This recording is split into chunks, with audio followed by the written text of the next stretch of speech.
It is our pleasure today to have Artur Riazanov here, who will tell us about the generalized Linial-Nisan conjecture and why it is false. So please, Artur, without further ado, thank take it you, away. So it's a joint work with Yaroslav, Mika, Ziyi, Gilbert, Dmitry, and Weiqiang. So there are a lot of us who are trying to do something else, but we end up doing this. So let me just try to explain what the title is, and then we'll get to the actual results. So classical linear-Nisan hypothesis was about k-independence. So what is this k-independence? It's a very basic notion. Perhaps many of us learned in an introductory TCS class. Oops, something in the chat. I'm taking care of the chat. Don't worry. I should. Do I disable this? Probably just minimize it if you add more. I think if you go to more, like there, and minimize, hide floating. Hide floating, I think. Okay, so distribution is k-wise independent. It's if its marginal on k bits is perfectly uniform, right? So in other words, if you take any subset of size k and you look at every possible value, its probability is exactly 2 to the minus k. So it's a very surprisingly useful notion. Right. So it means you can visualize it as if you look at some window, which doesn't have to be contiguous, but here we are. And if you look at this window, you see perfectly uniform distribution, and you see it for every possible combination. Okay, so it's very easy to construct such distribution. So you just take, like, suppose your elements are not bits, but they come from some large alphabet for simplicity. Then we can just choose k perfectly uniform values, and y1 to yk, or y0 to yk minus 1, and then we just make access the evaluation of the polynomial defined by y. Right. So why is it k uniform? I mean, it's not strictly in the spirit of this definition because it's Boolean, but it doesn't really matter. But the point is, if you take these elements from large enough field, then you just get that every k values of the polynomial they bijectively identified with the values y, right? So we can do interpolation, and that means that every k tuple of the x's is perfectly uniform. Okay, so it's very easy and explicit thing, but it is also very useful in pseudorandom generation, right? So we can say that the distribution fools some circuit C, which we can treat as a function which is defined somehow. If we feed the distribution to the circuit and like the distribution x, mu to the circuit, or we feed uniform distribution to the circuit, the probability that the circuit will accept that input, they differ only by it. And you can define k-wise independence by saying that the distribution is k-wise independent if and only if it fools k-junta. So what is a k-junta? K-junta is simply a function which only looks at some k bits of the input. Right. So it is obvious that if I'm a k-junta and I just look at k bits, k-wise independence perfectly says that I'm seeing just uniform distribution in both cases, right? In the uniform case and in k, or k independent. Okay, and okay, so I mentioned Lineal-Nisan conjecture, and now it's not a conjecture. It was conjecture in the 90s, but it became a theorem by effort of many people. So it started by Bazzi's theorem, who proved that not only k-independent distribution fool k-juntas, but also they fool DNFs. Right. So if we feed k-uniform with some proper k, k-independent, I will mix up k-independent, k-uniform. It means the same thing. So with the proper k, if we feed to a DNF k-independent distribution, and if you do uniform distribution, then the probability that it accepts will be very close. So why is this useful in sort of real life? It's basically because you can it shows that you can de-randomize algorithms by replacing uniform distribution with k-independent distribution. So is it clear why is it connected with de-randomization? I guess it shouldn't be clear now, but it will be clear in the next slide. So now we just replace uniform distribution with some other distribution. It's unclear why it is useful, but we already this is like quite surprising theorem that like simple conditions on the pseudorandomness, they imply that they fool AC0 circuits, which depicted here.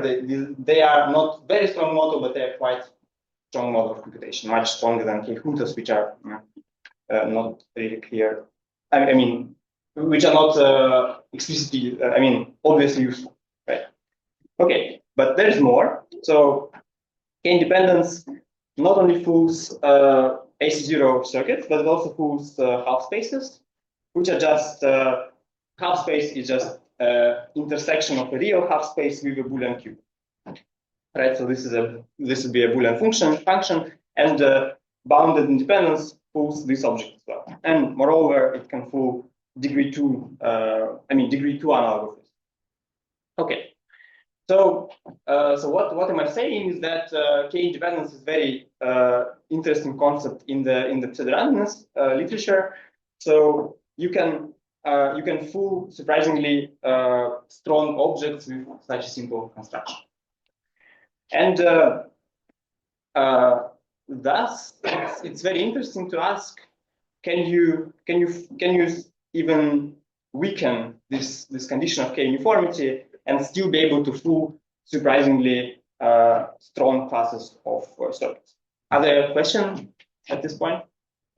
Maybe I was a little bit chaotic in the slide. So is it clear why the check can generate a well, yes. So it was here. So I'm not sure everybody hears the question, so you can use it. So the question was like, how can you generate a k-independent distribution deterministically? So why is it connected to de-randomization? So here we have a very simple construction. Let's say that k is equals to 2, for example, right? So we want to generate two independent distributions. So for example, we can just take two values, y0 and y1, and then they determine the entire array of our values.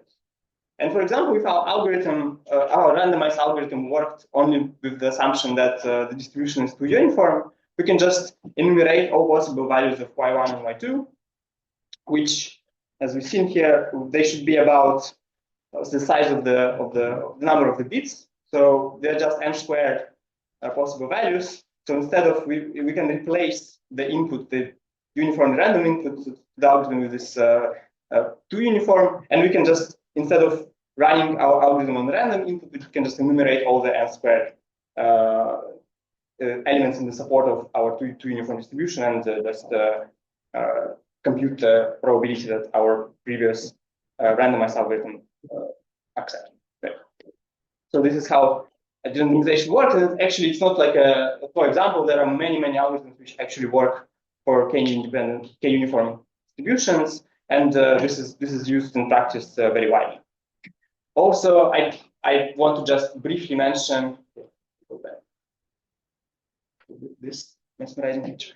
So I want to mention that also k-independence is useful in secret sharing. So in secret sharing, there are n parties, and then they want to just be able to recover the secret only collectively, and they want not to be, for them not to be, they want it to be impossible to recover the secret if there are only a few of them. So this is connected to k-independence. So like this, there are many cryptographic papers about it. So there are more reasons to care about k-independence than just this randomization.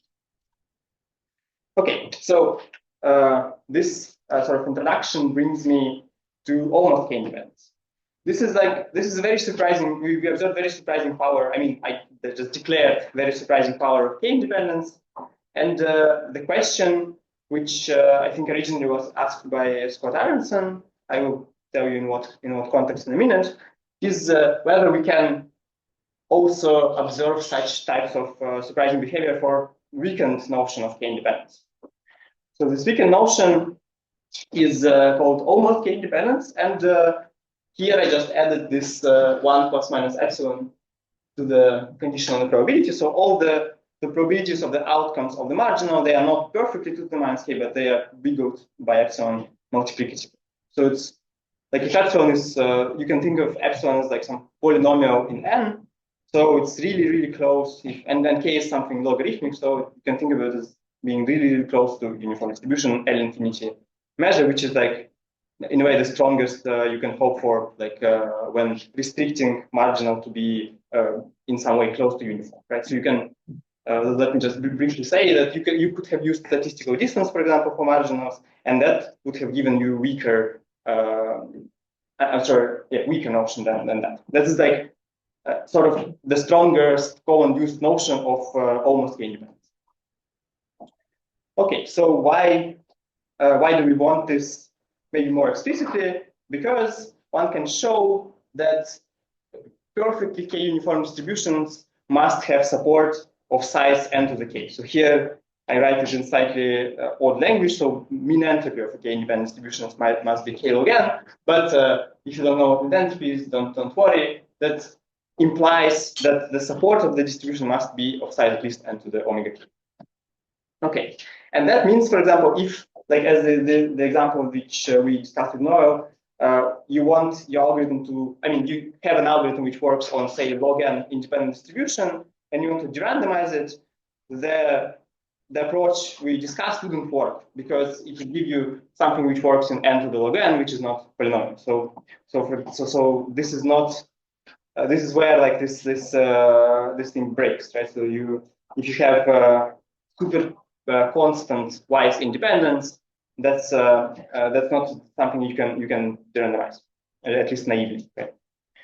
So that motivates the definition. So because there is a better than n to the omega k construction of these things, you can construct almost k-wise independent distribution with polynomial support if your k is logarithmic. So there's like a Weiqiang formula. It's not the actual best bound. The best bound is slightly better, but this is what I can show you just on the screen, how to construct this thing. So we do something kind of similar to what we do for the perfect k-wise independence. We take just two elements of a large field. It's not terribly important that this field is of size equal to the anything, but it would be nicer for us. So we take these two elements uniformly at random and define our distribution as follows. We just define the ith bit as a dot product of a to the power I in this field and b. So this is just a dot product modulo 2. Right? So just bits. Okay, so this is a very simple construction, but sometimes the simple constructions have like terribly difficult proofs. This is not the case here. So I just it's like, okay, so if you will not get something which I will say now, it's not a problem. It's just an illustration how easy epsilon k independence is. So how do we prove that this thing is sort of almost k independent? We just compute biases of some parity of x. So we just take some string alpha. Alpha is the Boolean string, and we compute the dot product of alpha with x. And I claim that this thing is almost unbiased.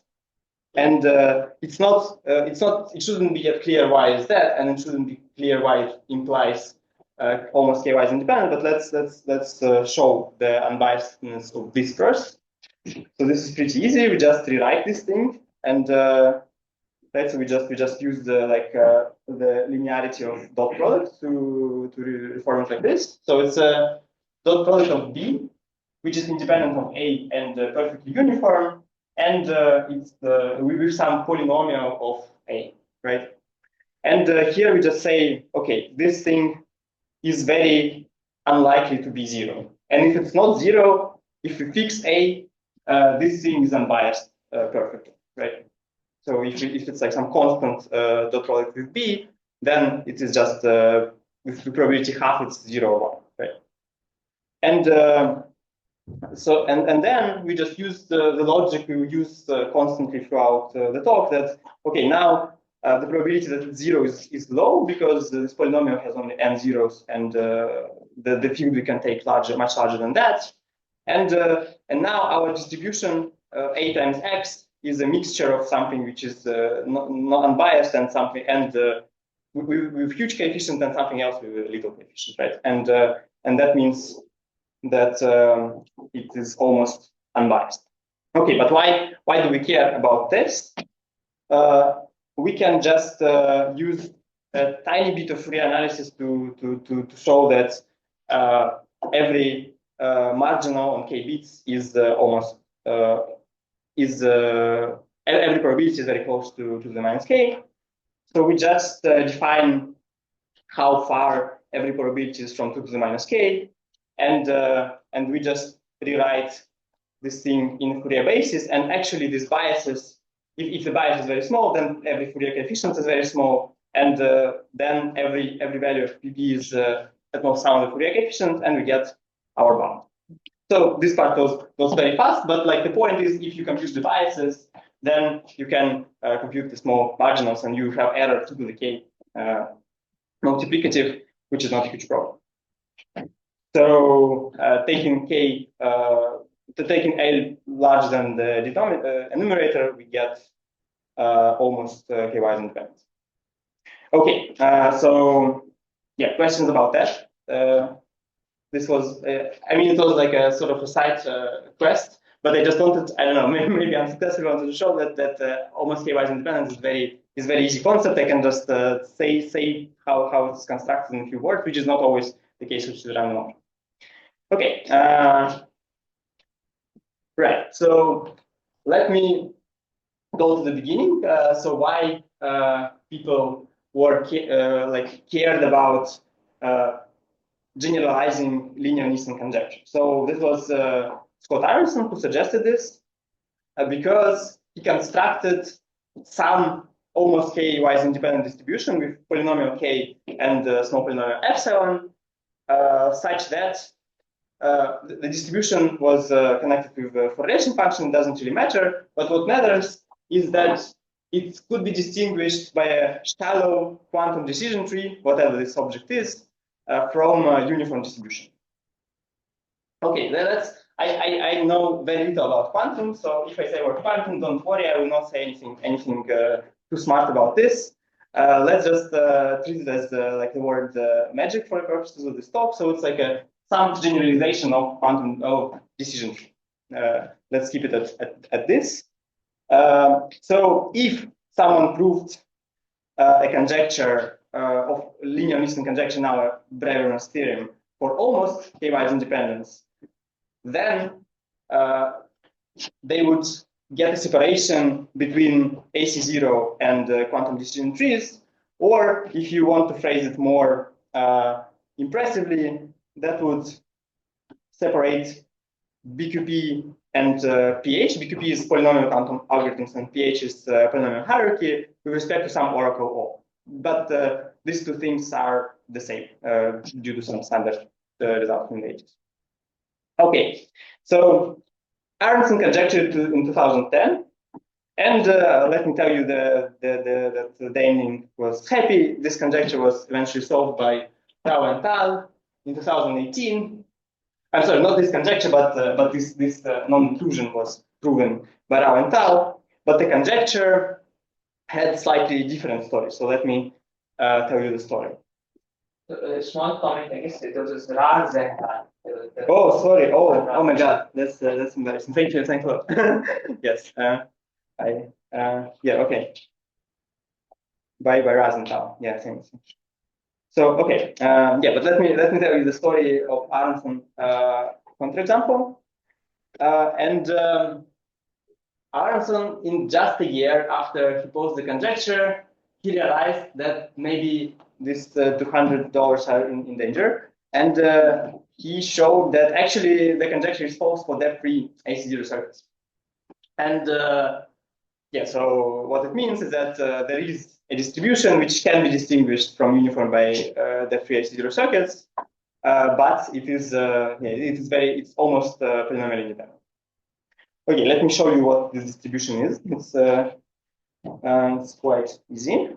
So first we sample a uniform distribution over alphabet n with n log n characters. Then, so yeah, we view it as this. So we view it as a function from n log n to n. And it's not hard to show that with some constant probability, such function will be surjective. So every value will be present, like so every bubble will be green on the picture. Okay, and now we will make this thing non-surjective. So we will sample some element I in the range, and then for every element of our vector, if it happens to point to I, we will resample its value. So it will look like this. And so we resampled away all the values which pointed to this I. Now we are not surjective, but I claim that this thing is polynomially almost independent. So roughly, why is that? It's just because we only could spoil our marginal if we are one of these red circles. Right? So if you look at the window and we don't see any red circle inside, so nothing was resampled, then we see perfectly independent distribution, and the number of these red circles is about logarithmic, so it's very small, and thus it's unlikely that if you take a fixed window, that these red circles will pop in this window, right? It's important that these red circles are uniformly distributed, right? And you can see that is the case. Okay, and this is like what I'm saying. I mean, I'm hand waving, but you can actually turn it into a two-line.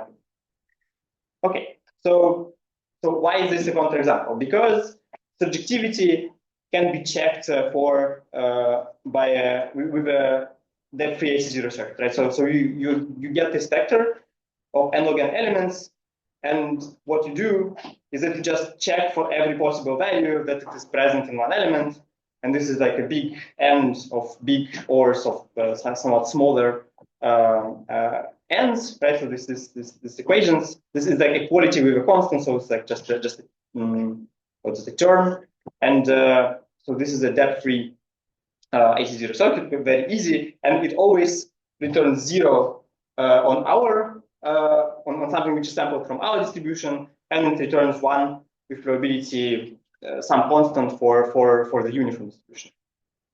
So we distinguish these two things, and yet this distribution is almost k-wise independent. Okay, so this was Aaronson's result.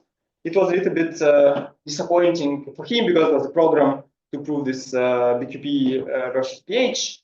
But he said in the paper that, okay, maybe it was a rush to formulate for the entirety of AC0. Maybe it's still true for DNFs. And he said that he thinks it's likely true for DNFs. Okay, so many things happened since then. It was like 14 or 15 years ago. And I guess since there is resolving BQP versus pH, the interest somehow got a little bit cooled. And we stumbled upon this thing doing completely different things, which I will mention later. But I guess the main result of this paper is this generalized Lineal-Nisan conjecture of Aaronson is completely false. So it's false for the weakest AC0 circuit you can imagine, a DNF. Any questions at this point?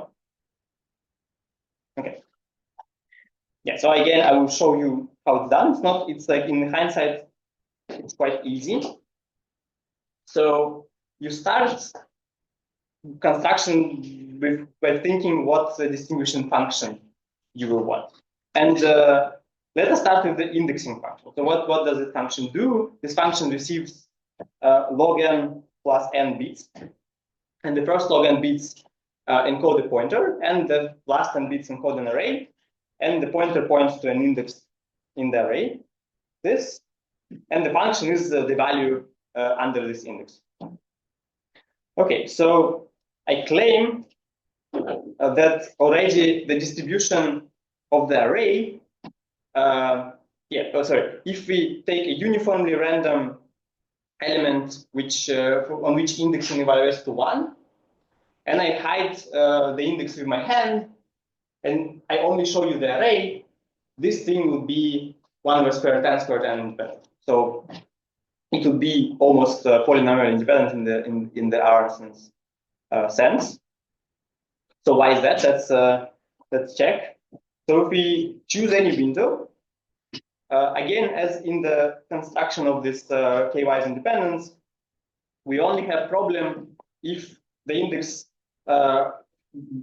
points to the window, right? So if the index doesn't point to the window is completely uniform, right? So we can just sort of assume that the index is not in the window and just use that the probability that it is not is large. It's at least 1 over square root n because the index is uniformly distributed.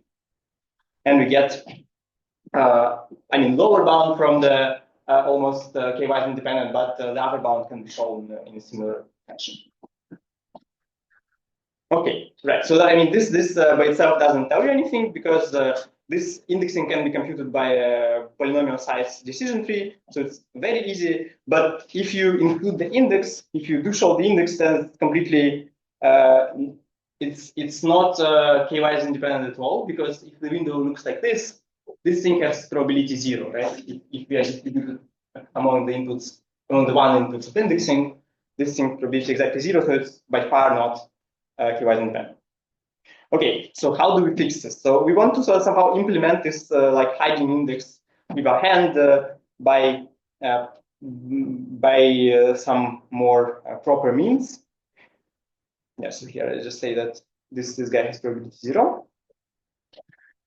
So we replace each bit of the indexing with the value of the tripes.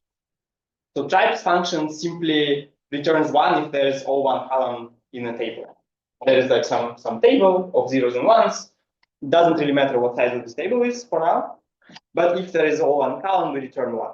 And we take these bits as our index. So did it help? So is this, if we distribute across the one inputs of this function, did we get anything? So the answer is no in two senses. So first, I will just tell you that you cannot recognize this function with DNF because this tripes function is higher than here we plug it into this indexing, so it's a problem. So it's like it's not a DNF. It's several queries to a DNF which are harder than plain. And moreover, it didn't really help with our cause because you can still, if I just show you one columns in every, for example, I can show you one column in every of these tables, and I'll show you the last bit, the one indexed with all ones. That would still be an impossible. If this last bit is 0, that would still be an impossible value. So this seems to not work at all, right? So, okay, but there is this surprisingly easy fix for both of these problems. So we want somehow the index to be not be too easily forced, right? So we can't fix several columns in all these tables and conclude that the index is all ones. And here we use this balance between ones and 0 of the type function because we cannot easily witness a 0 of the function. Right? To witness a 0, we need to show 0 in every column, and it's and these are like wide and shallow tables, so it's harder. And thus, we want the number of 1 bits in our index to be not too high. On the other hand, we want there to be a lot of possible values of the index. So the answer to this is just restrict our space to the values where the number of 1 bits in the index is exactly half. I mean, it could be, it doesn't have to be half, but it has to be around half for reasons we will see, I guess, in the second part of the talk. But okay, so what did we achieve? So first, I want to highlight that this now is recognizable by DNF. So why is that? Because if we show half of the ones in this index, so like in half of the instance of types, we show all one column, and we show the index that this thing points to, right? So the element of the array this index points to. This is a certificate that the function is one. So we can just enumerate all possible such certificates, and this would be this would recognize this function. Only conditioned that the number of 1 bits in the index is half. Okay, and moreover, you can show that this thing will be almost k-wise independent. With some further tricks, you can sort of get rid of this assumption. I mean, get rid of the negative constant. Okay, so this is a sketch of the counterexample, and this shows that GLN is false for DNFs.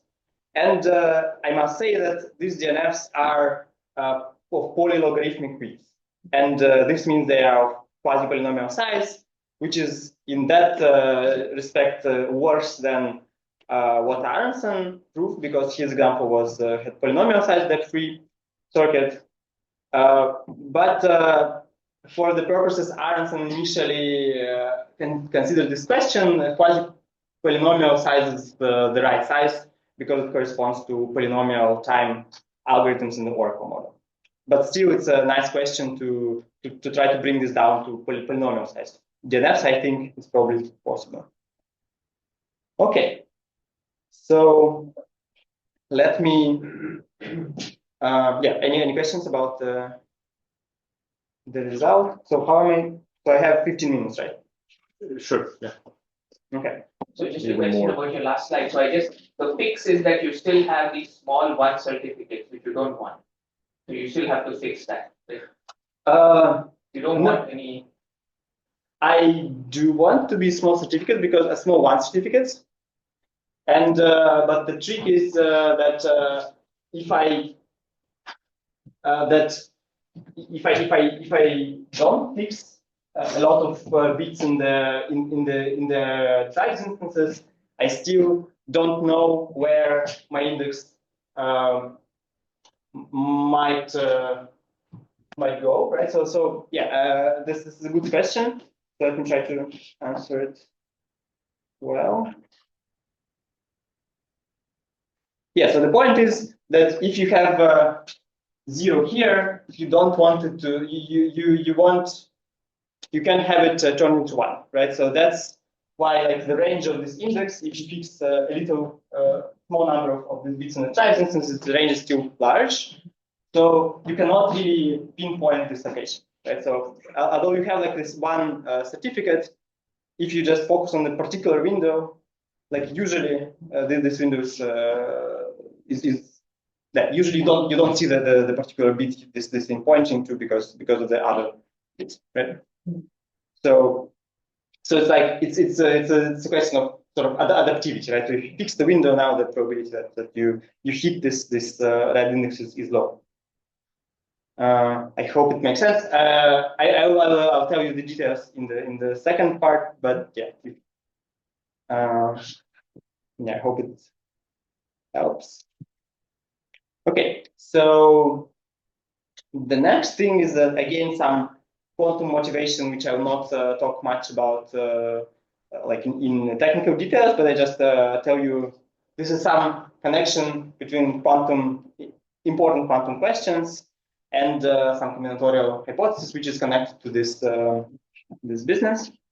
So this QMA and QMCA are two definitions of how you might define quantum version of NP. So in like buzzwords, so QMA is just you have a like it's fully quantum definition of NP. You have like a quantum advice and a quantum algorithm which tries to check this advice. And the QCMA is when you have classical advice, but you check in the advice with the quantum algorithm. And the conjecture is that they are not equal, but it's hard to prove such things unconditionally, and thus people consider black box versions of this thing. So, in particular, there recently were two works who posed some combinatorial or pretty much combinatorial conjectures about something which is connected to k-wise independence, and they derived the distinctness of these guys with respect to some work on that. Okay, so so the later conjecture of Yuan, in Yuan is a little bit hard to define, but the first one is easy. So it's by Gendre. So Gendre puts forward the following definition, which he calls substitution distance, but I will call coupling, weak epsilon coupling. So two variables are weakly epsilon coupled if the probability that each fixed coordinate in these variables is distinct is at most epsilon. So you can think of like you take uniform distribution and then you flip every bit, say independently with probability epsilon. That would be such a coupling. But they arise in more cases, so we will see it, I guess, in the second part of the talk as well. Okay, and Gendre conjectures the following. So if you have almost k-wise independent distribution, polynomial k-wise independent distribution, then you can super logarithmically couple, right? So like with very small error, but not quite polynomial error, couple it with perfectly super logarithmically wise independence. And from that conjecture, he derives that QMA is not QMC with respect to some aura. So this is related to what we've been doing, right? So it's like almost k-wise independent, and it will be interesting to see if this conjecture is true or not. And in the second part of the talk, I give you some vague evidence against the conjecture. But yet it sort of inspires. From all this business, we like this definition. This definition is pretty neat. So we want to see it as a pseudorandomness notion, right? So you can look at this epsilon couplability of a distribution as a notion of pseudorandomness. So like if you can very strongly couple your distribution with a uniform one, then you probably can replace it with respect to some algorithm, right? So this is like sort of a naive intuition. And yeah, so let's look at this definition more closely. So we put forward three definitions. I will talk about them one by one. So let's look at the first one. So the Gendre's definition. So it's easy to see that this thing epsilon k fools k juntas, right? So if I look at k indexes of my distribution, and it's unlikely that any of them is distinct from the uniform one, right? So I'm coupled with uniform distribution. Then I bring different answer probability at most epsilon, right? It's pretty clear. But it does not hold for decision trees. So in pseudorandomness, it's often the case that if you can fool k juntas, you can fool decision trees. This is not such case. Why? It's basically again because of the indexing. So here the example is just indexing. So indexing can be computed by a polylogarithmical depth decision tree. So if we first sample y, which is just a uniform distribution over like the potential inputs of indexing, and then we just do a very simple thing. We just flip the bit where the index points to 1, and we got a distribution over one input. And these guys are weakly coupled, right? Because if you look at any individual bit, it will be affected only if the index was like of the right value, right? And the index will never change at all. So this is the coupled with uniform distribution. Yet this is perfectly distinguishable from it. Right. So this is a sort of a cautionary tale as well as like this JN conjecture that these things are quite subtle. So how do we? Yeah. So here I just say that okay, probability that x indexing of x is one because we forced it to, and the probability of the uniform distribution is just half. Okay. So you can for fix it by just making it conditional. So you want that if you fix the value of y, then still the probability that any bit of x is different from this y is at most epsilon. And this fixes this example. Now this fools depth k decision trees and even quantum decision trees. So perhaps maybe slightly worse parameters here. But it's clear, right, how to see about the classical decision trees. You just do the usual thing. You just look at every path. It is the condition on this path. You are unlikely to wiggle out of it, and then you get your epsilon k upper bound. But again, it does not pull DNFs, so it's quite surprisingly weak notion of pseudorandomness, right? Because it's like it seems like very close to the actual distribution, but still it's very easily distinguished. And this is sort of the same example, almost the same example as for the GLN works for this case. But we can still fix this. We can still fix it for this notion such as it does pull DNFs and even decision lists, which is somewhat stronger notion. We just need to make the conditions on both sides, right? We just want to x to be unlikely different from with a fixed y and vice versa. And then this thing does pull k decision lists, but Aaronson example shows that it doesn't fool depth ACC. Okay, so I just find these notions quite neat. They sort of characterize all these weak classes of AC0, and they are sort of properly separated. So it might be fruitful to study them further.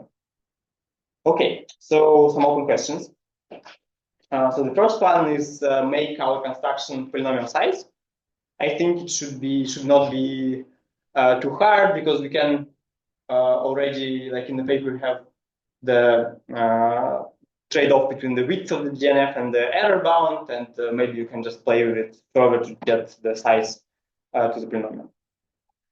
And okay, so another sort of devastating consequence of this GLN counterexample is that it sort of shows that the current top-down circuit lower bounds current methods with which we usually prove top-down circuit lower bounds fail to prove Bazzi's theorem, right? It's because these methods informally don't see the difference between almost k independence and k independence.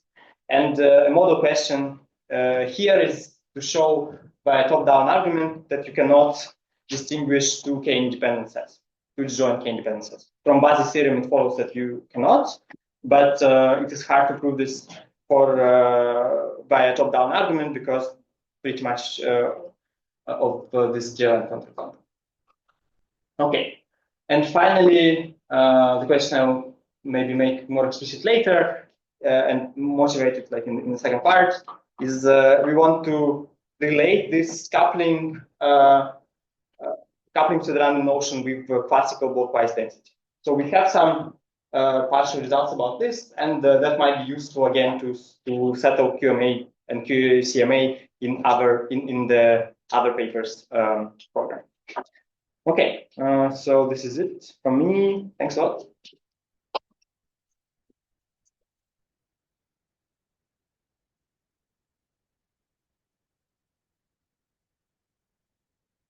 Questions for Arthur? Can you just show that slide about the conjecture of this coupling? That is the previous.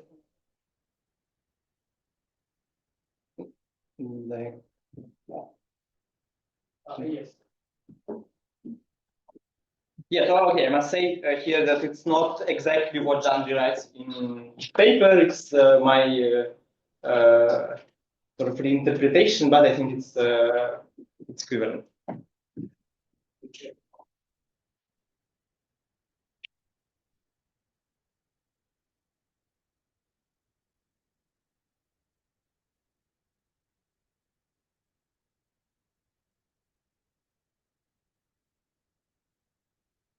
More questions?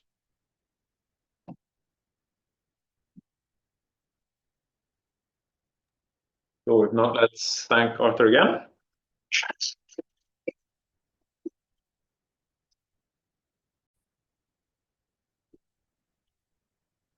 So we have switched locations for the second half, which will start now.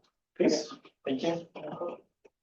Yeah, so I'll give, I guess, more formal proofs of the stuff I was presenting, but I mean, there's barely anything new, to be honest. Like it's pretty, they're pretty easy proofs, so hopefully we can see them. So let's start with the main thing.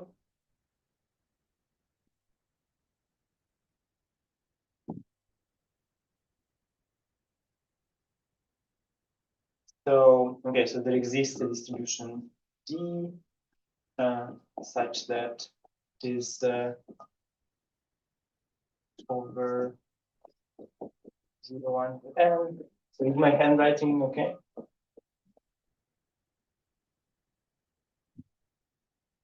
I think so far so good. Not smaller, probably. Okay. Yeah. So okay. So we showed that there exists this k-wise independent, almost k-wise independent distribution, such that there exists the log cube and DNF, such that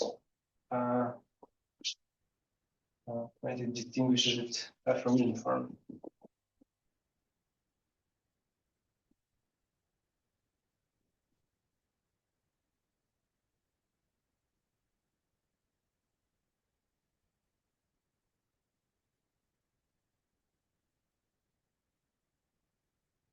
Okay.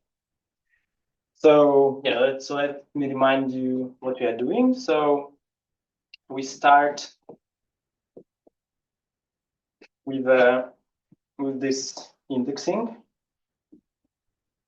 So here's our index. Here's our array, and we add this tribes instances to hide all index bits, right? Okay, and we only do anything non-trivial if this guy has weight half, right? So this is our index I. It's our array A, and these are the matrices, or should I call them? Let me call them capital A. So hopefully it's not too confusing. Okay, so the function will be the following. So we will compute tribes, which is, do I have an O1 column in me? On each of the matrices, and then I'll plug it into here. Right? So it can be seen as composition of monotone indexing, which will be the indexing which ignores anything which is not of weight half. Yeah, please tell me if it's too slow or too fast. So it will work like this. So we have I and A, and if the Hamming weight of I as a binary string is exactly half, then we return AI, and otherwise we just return 1 if and only if the weight is larger than half.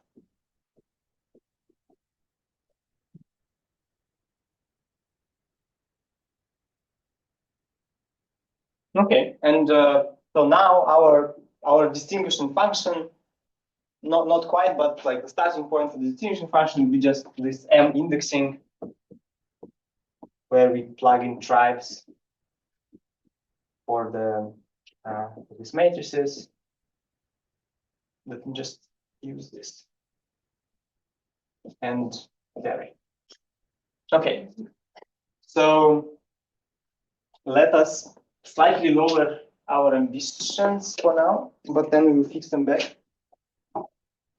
So we will have log squared and white DNF, but our distinguishing power will be somewhat lower. Yeah, so it's not.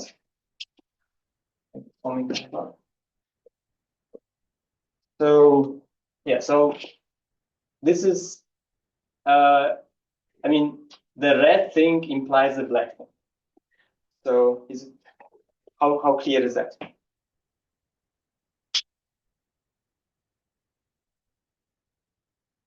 Could you recap again? Sorry, maybe I was dozing off, but the construction. So we're outputting, so we have this, like the lifting, what are we lifting? So there's this A, I should think of as a gigantic string. Yes. Yeah, I'm sorry. Okay. So, okay. So and then there's an I, which is a bit string. So this is just a log n size. Log so n we size sort of hide it in the stripes instances, and we just plug into this monotone version of indexing.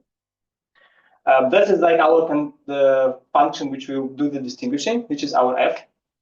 Yes. And now I'm telling you the actual what it does. So again, the tribes are just, which of the tribes are you? Like every A there is a tribes instance. Yes, we have log n tribes instances. They are of height log n as well, and of width. And what is I selecting? Yeah, I is selecting one of the bits in A. So we take AI if this weight is half. Okay, so the I bits.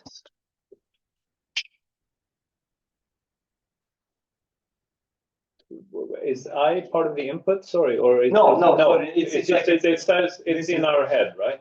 Yeah. This okay. This so okay, good. So you're saying okay, good. So we compute the tribes, and we have log n tribes. Mm-hmm. So obviously now we get log n bits. Yes. And if we don't have exactly balanced string, then we default to your second case. Yeah. This is just to make the function monotone. We just like add ones in the upper half of this thing and the lower half. Makes sense.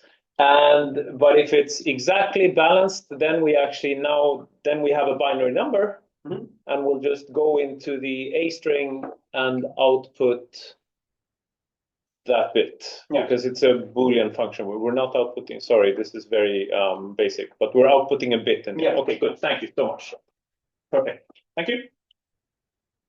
Yeah, and so I want to say that we will construct a distribution which will always be this is a little bit subtle, so we will just focus on this case. So this case we will just sort of ignore, and we pay for it with that, right? So where does this come from?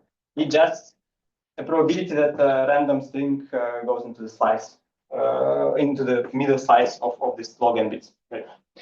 So we have, it's again a little bit subtle. So let me do it slower. So more concretely, the width of these guys is n log n times natural log of 2. So what is this? This is just to make sure that these guys, like the output of this thing, is balanced. It's like it's very, very close to balance, like polynomially so. So we can as well. So I will just pretend that they're perfectly balanced, right? So that I is like perfectly uniform string. This is, I mean, there's pretty much this is pretty much true. Like these guys are very close to imbalance, so we can. The statistical distance between this guy and the perfectly balanced string is very low.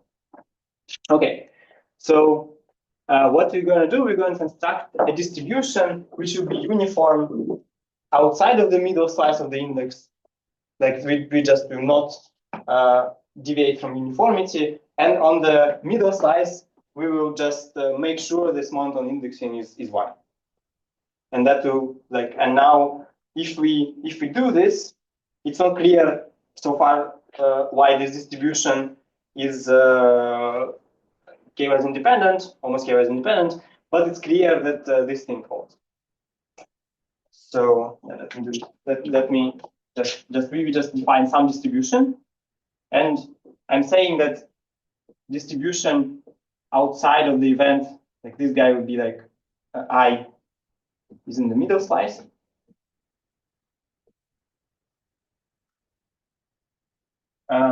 this will perfectly coincide with uniform distribution condition in the same event.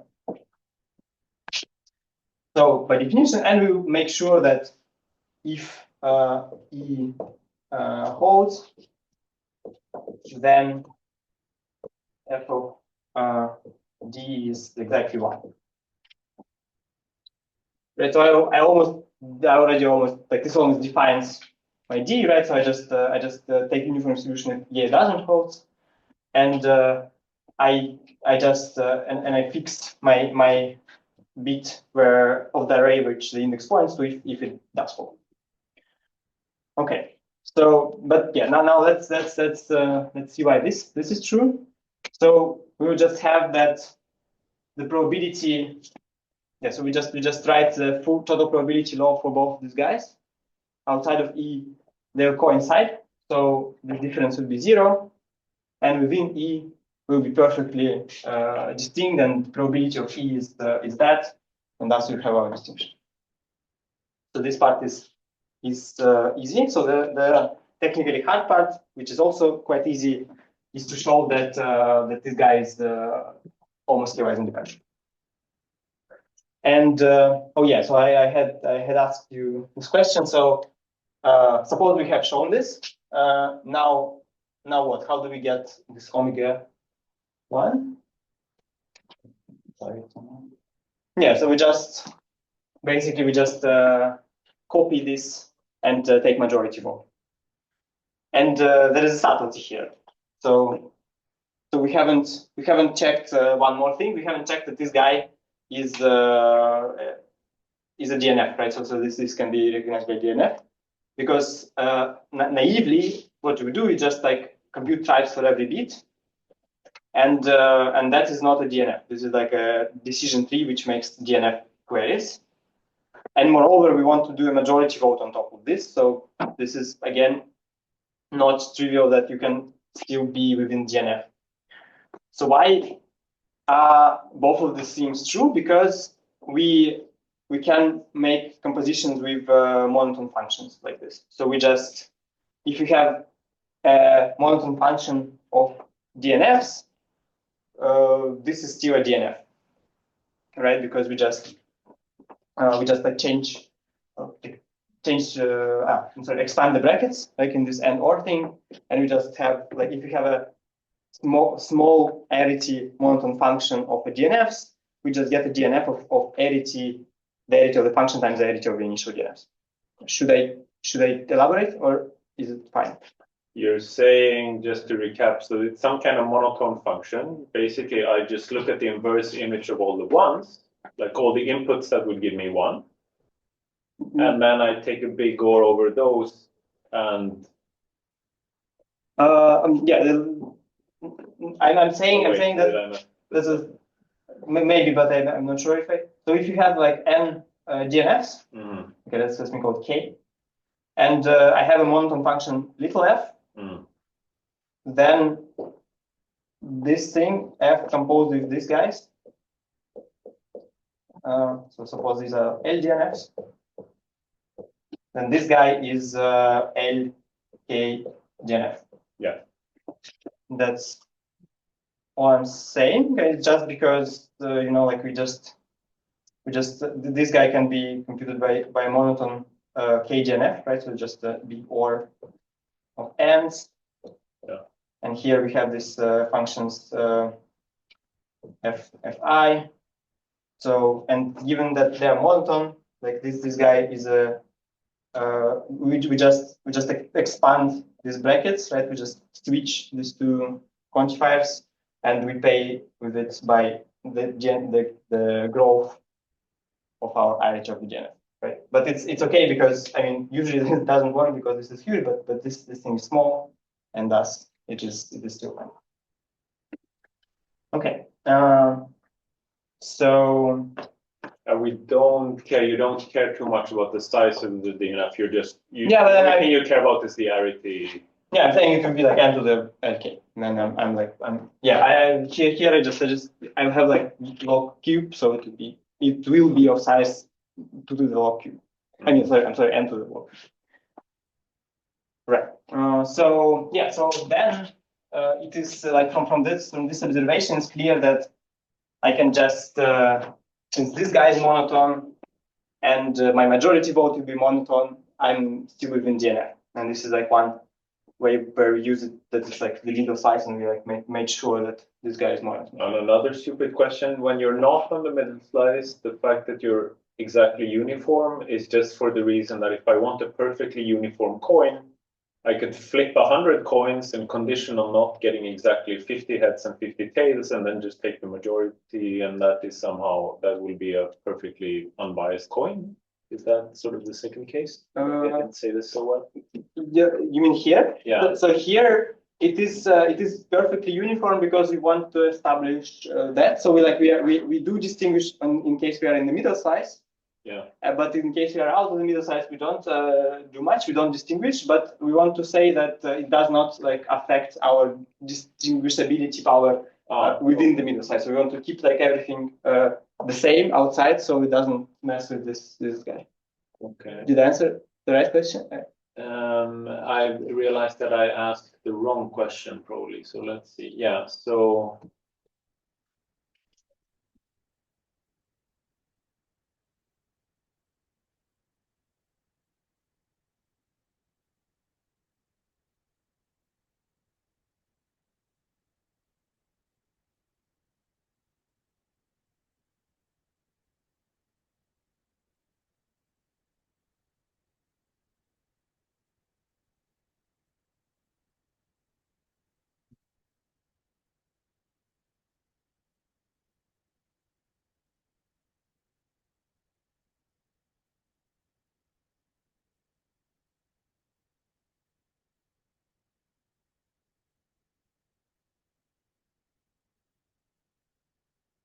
The y is,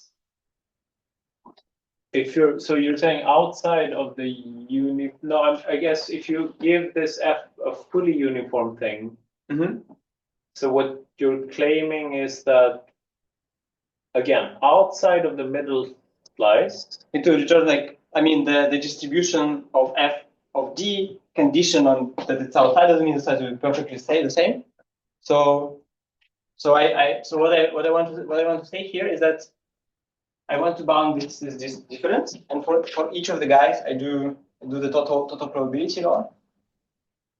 So I just write this as the same thing, condition on E, probability E, plus the same thing, condition on not E.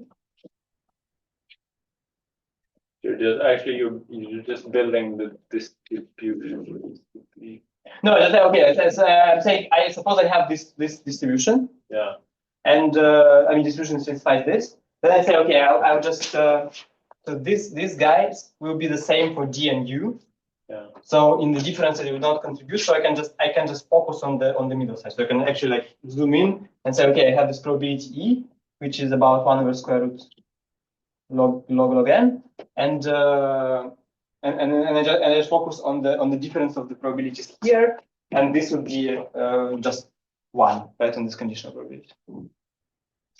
I mean, not 1, but like half. And have you told us yet how to get this for D? No, because sort of yes, because I just say, okay, like I construct some D which satisfies this. Okay. And this is just I would just flip this bit to the right value. So if it does satisfy this, then this probability condition on the event will be just 1. And for U, my probability will be half.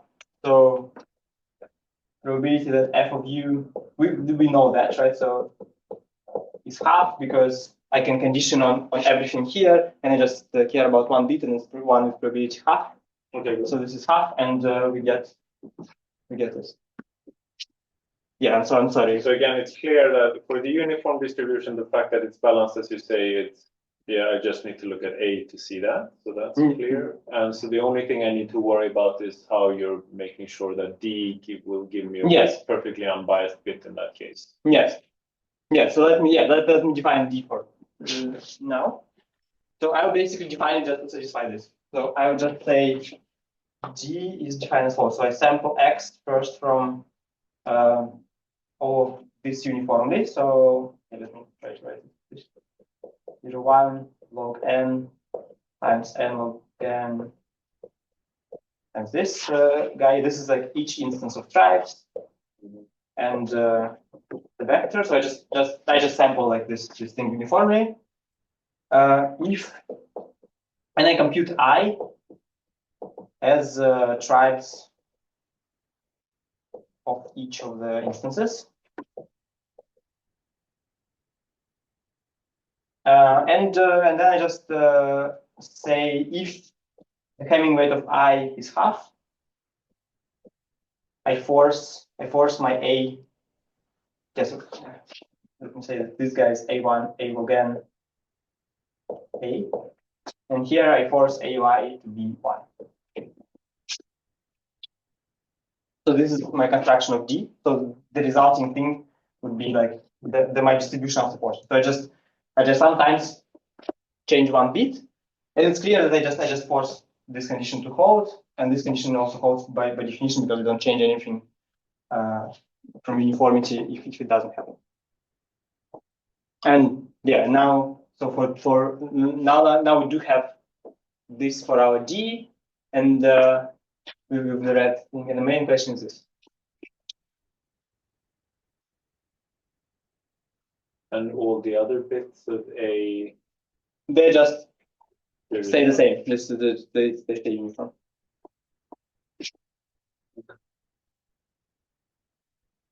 So it's very like we just touch it a little bit, so we don't. So it's very close to uniformity. Okay, so. and the fact that the second, I mean that the second condition again gives you something that is essentially uniform. That's because you balance the tribes so that they're balanced. So you're this sort of this yes, I string that we have inside our heads is it's going to be kind of uniform. Yes. But we use it only like to say that okay, this event actually has this probability. Yeah. Otherwise, I think we just want this to be large, and also we will need this to be sort of uniform to establish independence. But yeah, for now we just use that if we do the tribes, then still the fact that this guy will be in the middle slice is about 1 over square root of log n. Yeah. So now we are done apart from the k-res independence, almost k-res independence.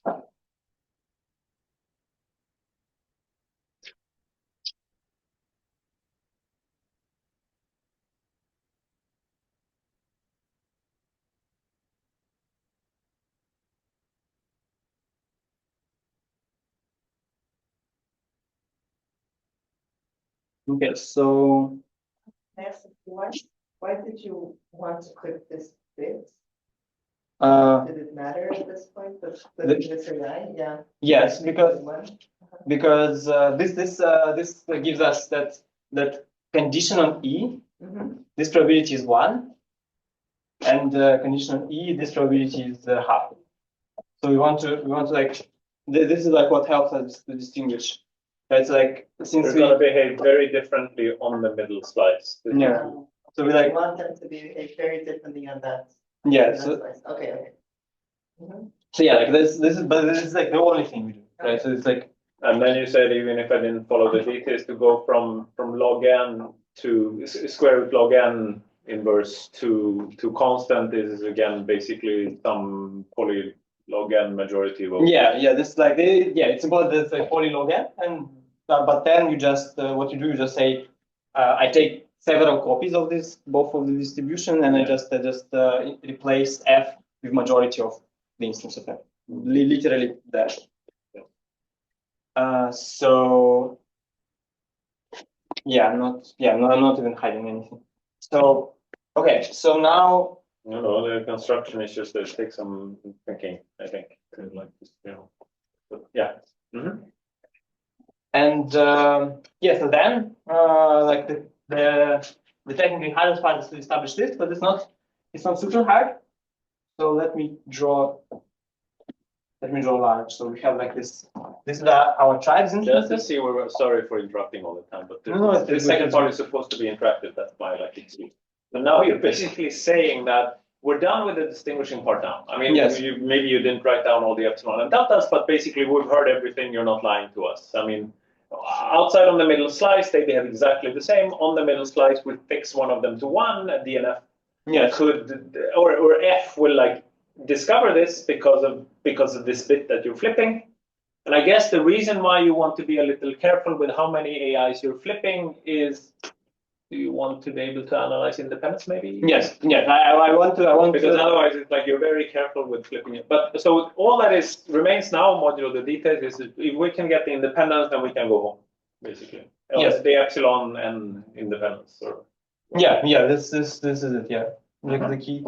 So yeah, so we did it like that because if we didn't have that condition, if we just always flip the bits, then we could witness a problem, right? So we could, for example, like there are two problems. First problem, this is hard to compute with DNF, right? Because we don't have like this monotonicity anymore if you don't like focus only on the middle size. Mm-hmm. And this trick of the flipping the layers doesn't work. So we wanted it for that, and also we wanted it for the fact that we don't want for us to be able to locally force the value, right? So if we didn't have this condition, we could just find O1 column in every types instance. That would make us point to the last bit. And if it's 0, then this is an impossible event in D, right? So this is like a locally impossible event in D, which we cannot have, right? So we fixed just a little, just much fewer than that many bits, and our probability is 0, where we want it to be like roughly close to the limit. Oh, so you're saying that again, if you started flipping too much, yeah, exactly what we said. Okay, so you'd be breaking independence because basically being able to fix a value with a small witness means that relative to that witness, the last bit is fixed, but that means precisely that it's not independent relative to the other ones. So that sort of breaks independence. And here, yeah, I guess I think Srinivasan asked it during the talk. It's like here, it's like it looks awfully close to the DNF recognition, right? Because this is sort of like we need to be recognized by DNF, and the difference here is that for this independence we first fix the window and then we analyze the probability, but for DNF we sort of do the opposite. Like the DNF can like sort of get adaptively choose windows. Like DNF can guess like what window to look at. And we want to say, okay, if you prescribe the window, then this will look like an independent distribution. Okay, so that's why we want this. We want to sort of to be able to, if we don't, yeah, because here I could choose like just the first column and say, okay, if all first columns cannot be O1s, then simultaneously this thing cannot be like 0. Right? We can still sort of do it, right? We can find half of the things and say, okay, this guy must be 1. And that is precisely why you don't. I mean, there will be witnesses. Yes, but they will be very rare, so they will go into your epsilon. They'll be adaptive. So you cannot say I just look at the first columns, and now already I see that it's bad, but I will not be able to find like a fixed window where I find a contradiction because of again of this condition. Because like zeros, we cannot specify zeros. So if I only have half of the bits, then I can sort of move my index away from the danger. Okay, let me make it precise. So suppose I have fixed some of the columns. So I have my window I, like the one I'm looking at. It's of size some small polynomial, and I can assume that it contains full columns. I just maybe I increase the size by log n. It doesn't hurt me too much. So I have a part of my window here, I'll call it J, and I'll just completely ignore everything. I just assume that everything which is in J is indexed with something from middle size. Right? So I'll just ignore all the bits of the array. I could have just removed them altogether. All the bits of the array which I cannot point with an index from the middle size. I don't have to remove them, but yeah, here let me just say that my J is within that. Okay, and here I have the part I, and I fix these guys to something. So alpha n, 1, alpha log n. Okay, so now I want to say that I can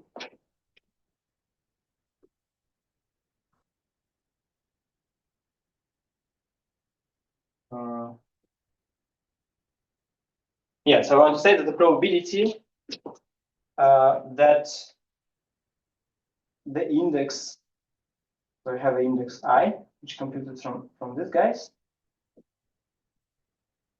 I want to say that the probability that it lands within the window, I mean, with respect to non-fixed things, will be low because I just fixed only a few columns.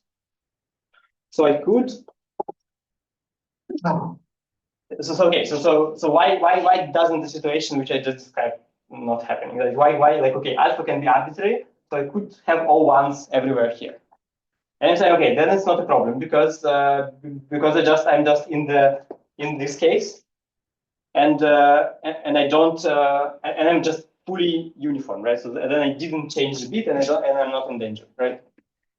But if so only the only case where I am in danger is when I witness fewer than half types instances I have all one column. Then okay, it might point somewhere. So if I have, for example, exactly half columns, half instances contain all one column, then okay, then maybe I am in danger because if everything else is 0, then I know exactly where I'm pointing at, and so this thing can be 0, and I'm again have like an impossible. I'm sorry, I can point here, right? Because like if I fixed half of the columns to 1, half of the bits of the index to 1, okay, if everything else is 0, then I'm in danger and I'm pointing here. But it's not a problem because the rest will usually not be zeros, right? Because like we only barely fix some columns, so we like some columns have zeros, but most of the other columns are 3, and since we had a lot of columns which like make this thing balanced, okay, we removed just a tiny bit and to the 0.1, and it still means that it's sort of half likely to contain all one column, and that means that we are like so even if we fixed some bits to 1, the rest of the bits they uniformly, I mean almost uniformly random.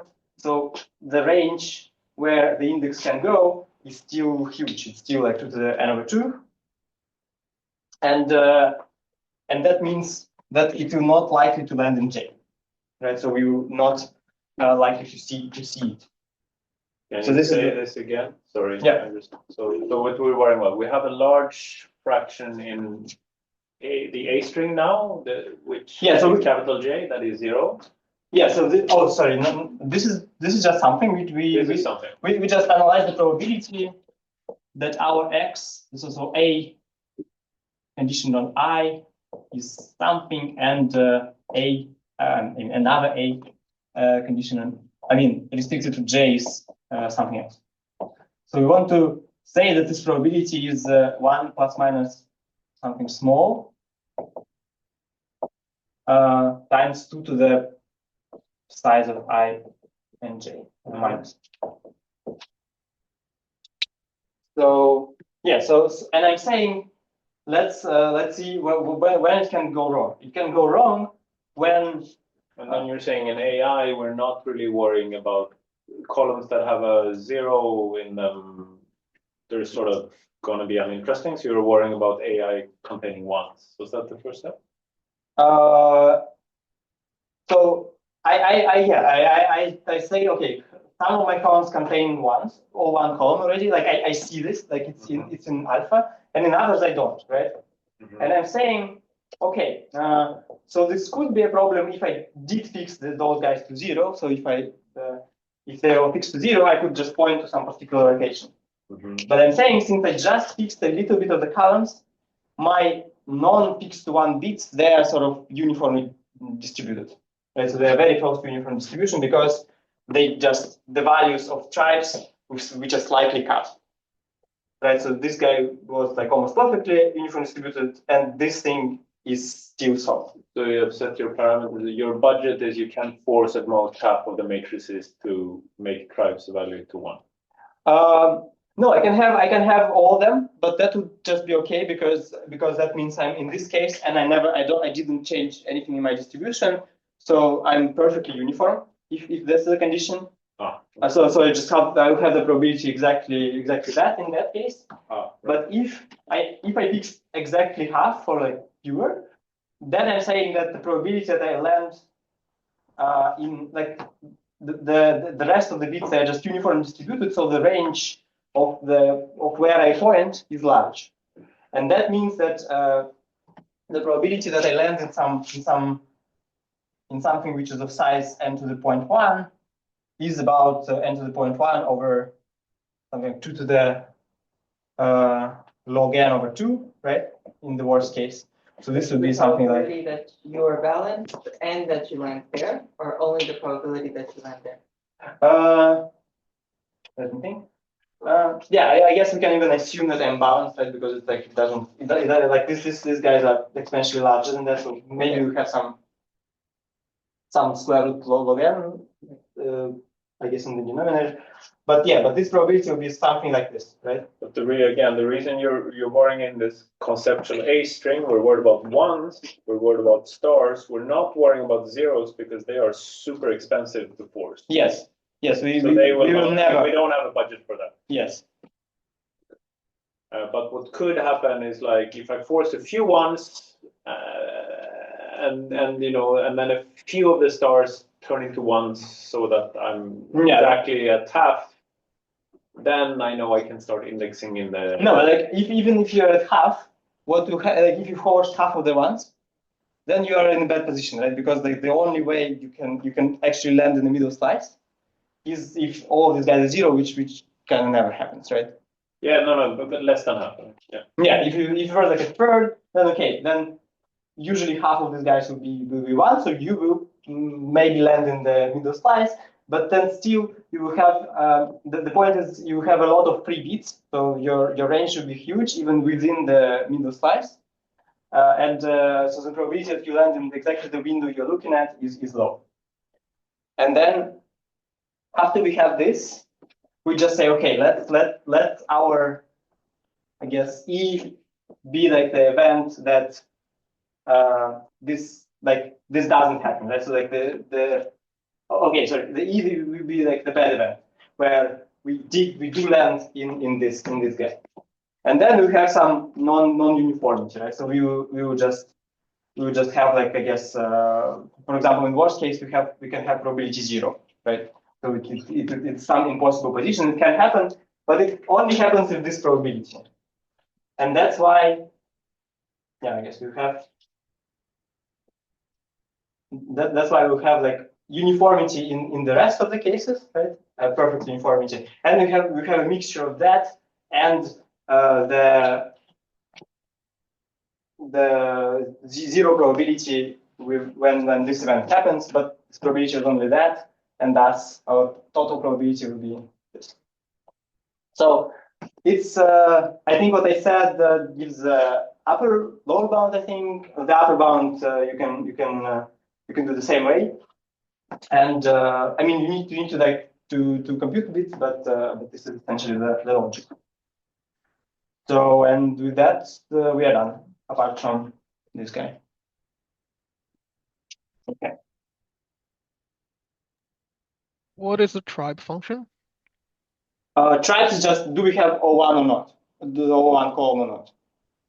So if one, I'm sorry, I didn't. It's a monotone DNF, right? Over, you just have a big OR over the columns. Yes. And in every column you say, are all bits in this column 1? Yes, precisely. Oh, I'm sorry, I didn't explicitly say it. And then we have to balance the column size and the row size so that we get tribes to value to 1 with probability roughly half. And this is how we, I guess, that's why we have log n length column and n times log n times magic constant rows. Precisely. Sorry, the other way around. Log n rows and log n columns. Yeah. Okay, thanks. Can you say it again? Why do you need this tribe lifting? So yeah, so if I just had this monotone indexing, what would be the problem? The problem would be that we would just be able to completely fix the index. The index would could land in the window, right? So here we would just like be all exposed. So I could just my window I could cover the entire index. Then I know exactly what bit I care about, and I can also include in the window and make it 0. And hence this probability will be, I will have like some setting of the bits in my window which have probability 0, and I cannot have this in such distribution. So if I didn't do the tribe lifting, then I would just not be almost Göös independent. So basically, the indexing part, like if you did a standard indexing gadget, then the problem is that fixing just the indexing bits, that would be like very dangerous. Yes. And here is one. Okay, I cannot only. But tribes is sort of protecting the indexing bits in a very interesting way, in the sense that you combine the protection with this monotone thingy. So like on one side, if I try to fix too many ones, then you have this hack where you just say, okay, in that case, I refuse to do the indexing. Mm-hmm. Yeah. I mean, so that's taking care of the ones, and for the zeros, tribes makes it like very, very costly to force a 0, basically impossible, right? Yes. So this monotone stuff is just to be contained in DNFs. If you were happy with decision lists, then it will be much easier. You could just do the ordinary indexing. Okay. So yeah, but like the monotone thing is just okay. No, sorry, I'm lying. You don't want to be able to force all ones still. So, but yeah, okay, let me not claim that. But okay, there are easier construction if you're happy with decision lists. Like this thing is only useful for DNFs. More use.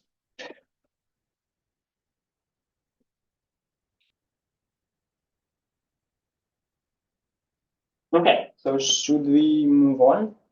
Do we have time? Oh, we don't have time.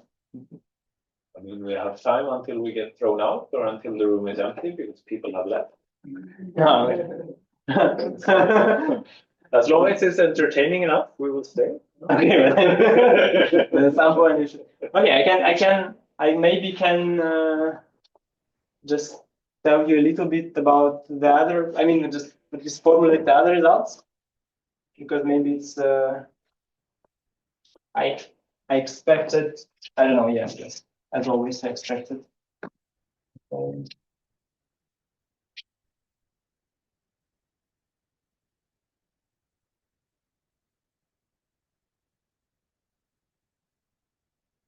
Yeah, so I want to tell you a bit about these couplings.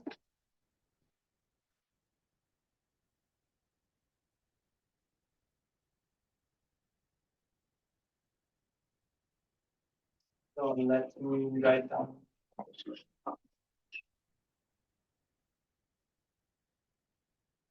So I say that X is epsilon semi-coupled with Y if for every value of y and for every I, my probability that x I is not y condition on this is small. Okay, so where does this come from? So this, you should see that this is exactly what we've done in the construction. We just we took uniform distribution and we flipped one bit which is in unpredictable location. So okay, so what we have proved is D and U are I guess this semi-coupled. Okay, let me.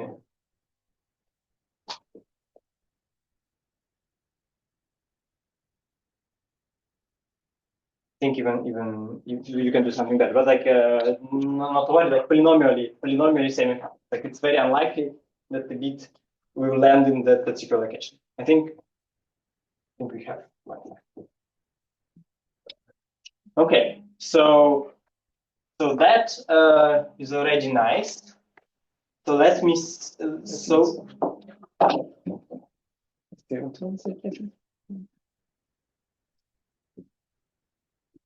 yeah. So this example almost shows that this semi-coupling also doesn't fool DNFs, but not quite, because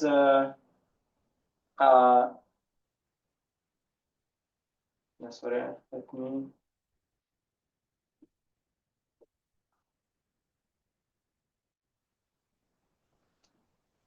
Yeah, right. So it is. Just curious, why is it called semi-coupled? Did you have like yes, total yes. coupling thingy also? Yes. So semi-coupled is because I conditional on one thing. If I say that x y is semi-coupled and y x is semi-coupled, that would be my coupling. Oh, you're conditional. Okay. So wait. Yeah. And this doesn't. These are actually different things. You mean no? I mean because suppose this holds. You're saying just now if I fix x to a string, then like y could be completely anything. Yeah, it's I know it's very because somehow it felt like well if they're coupled in one direction they can't be completely off in the other direction, but they can. Or yeah, they can be completely off. It's just I say that x is semi-coupled with y could be completely non-coupled with respect to x. Yes, and actually this is the example. Because you know if you fix U, yeah, I'm sorry, we have proved. Okay, we didn't quite prove that. Okay, why? Okay, let's just this is a false claim. Okay, but morally convincing. So they're semi-coupled. I want to say they're semi-coupled because I just changed one bit. But here we insist that even if I fix U to some value, then I still cannot predict what bit is changed.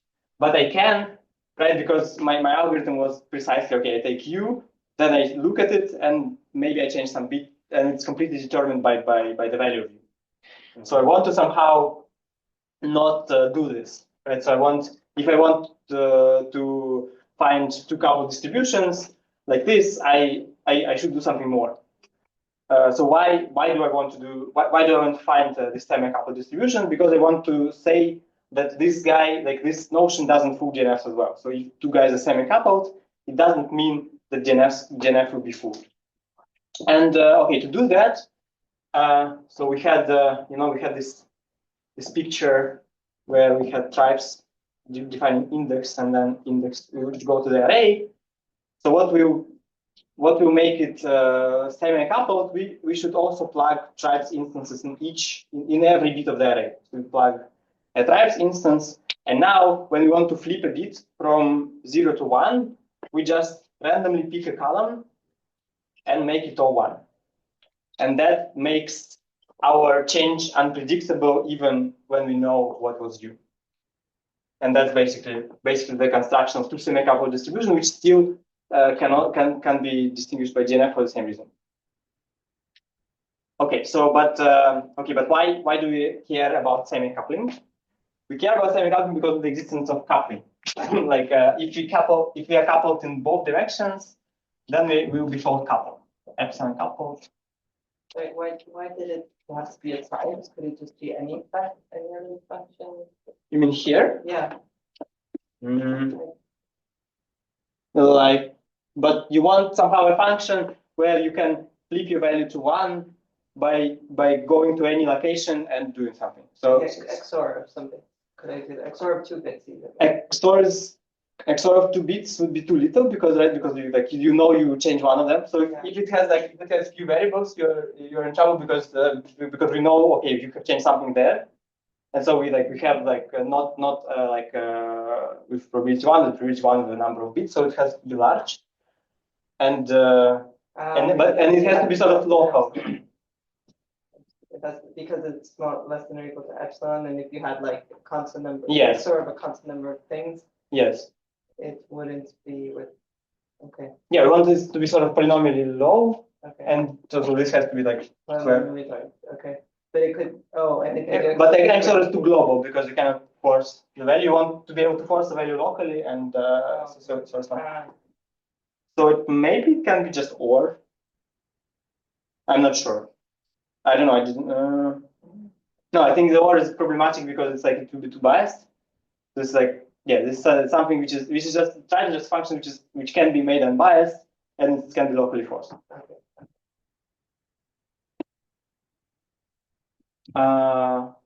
Right. So the motivation for this is that if you do it on both sides, you actually fool DNFs and even decision lists.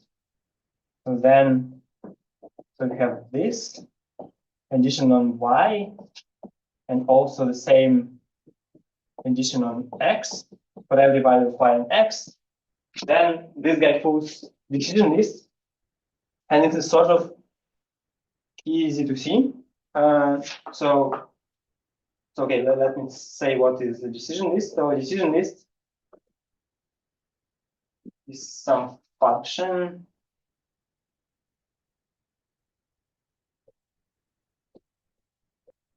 it's a collection of terms.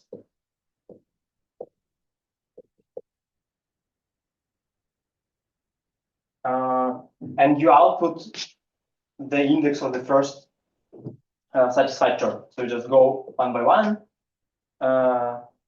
along the list of the terms, and you output the number of the first one satisfied. You can also label them, and then you can output the label and make it a Boolean function, like whichever function you want. But I will just leave it like this.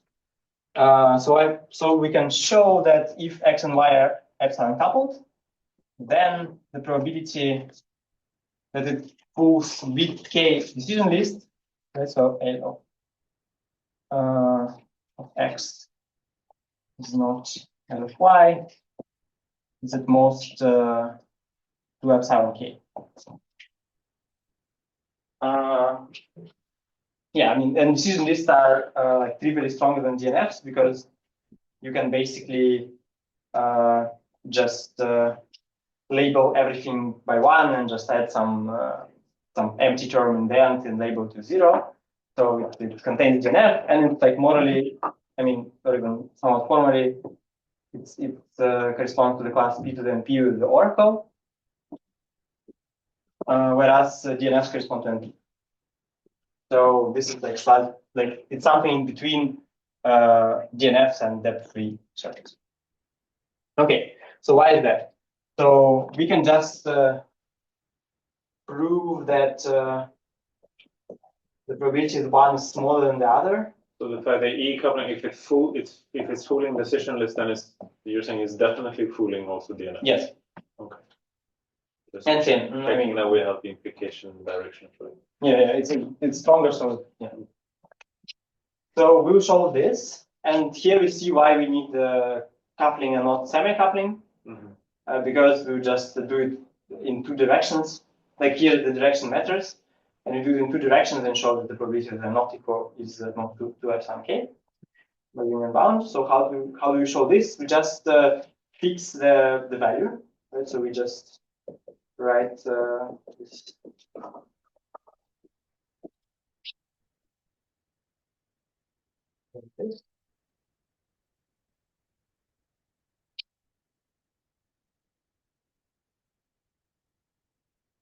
And okay, so what is this? It means, in particular, that implies that the term, the ith term is satisfied, right? So like t higher y is 1.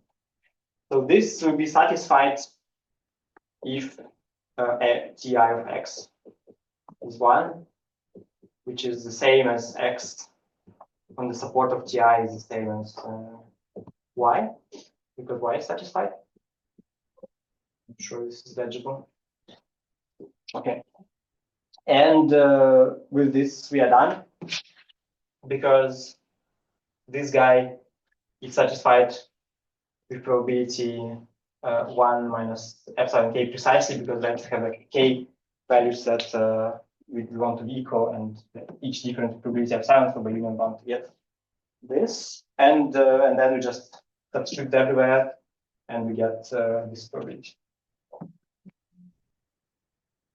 Wait, I gotta look at it, because Ly equals I means also that all the others were 0.